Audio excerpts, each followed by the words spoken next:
Tuelekee kaunti nambari 5 sasa. Wakazi wa kaunti ya Lamu wameshinikiza haja ya bandari ya Lamu kujisimamia yenyewe na biashara kuimarishwa ili waweze kufaidika na kupata kazi na mapato. Operesheni za bandari ya Lamu zimeendelea kwa zaidi ya miaka 12.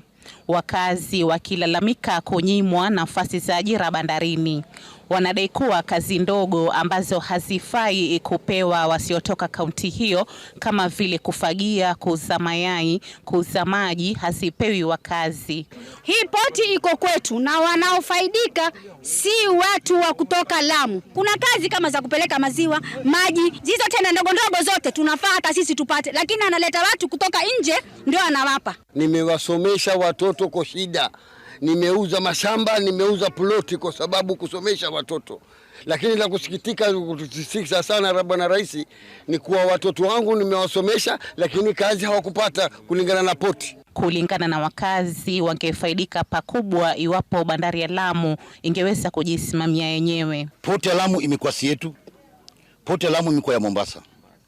Uamuzi wa poti ya Lamu unafanywa Mombasa. Ajira za poti ya Lamu inafanywa Mombasa. Sasa sisi watu wa Lamu tuende wapi? Hii poti ya Lamu hata mfereji shoni wa maji ukikatika mpaka itoke ruhusa kutoka Mombasa. Why? Aidha, vijana wachache wa Lamu wanaofanya kazi katika bandari hiyo wanadai kulipwa malipo duni. 1000 ni hiyo moja tuifanye transport kwa siku. Tuifanye transport 1000 hiyo moja tuifanye chakula 1000 hiyo moja ndio tuipeleke nyumbani watoto nao wale. Wewe kama ni MD muhula wako umeisha kwa roho safi. Kenya ina zaidi ya watu milioni 50. Si wewe peke yako. Wewe uende, mwingine aingie. Kama ni chairman wa KPA, muda wako umeisha, tafadhali kwa roho safi, nenda nyumbani, mwingine aingie. Wametaka biashara katika bandari hiyo kuimarishwa ili waweze kujipatia ajira.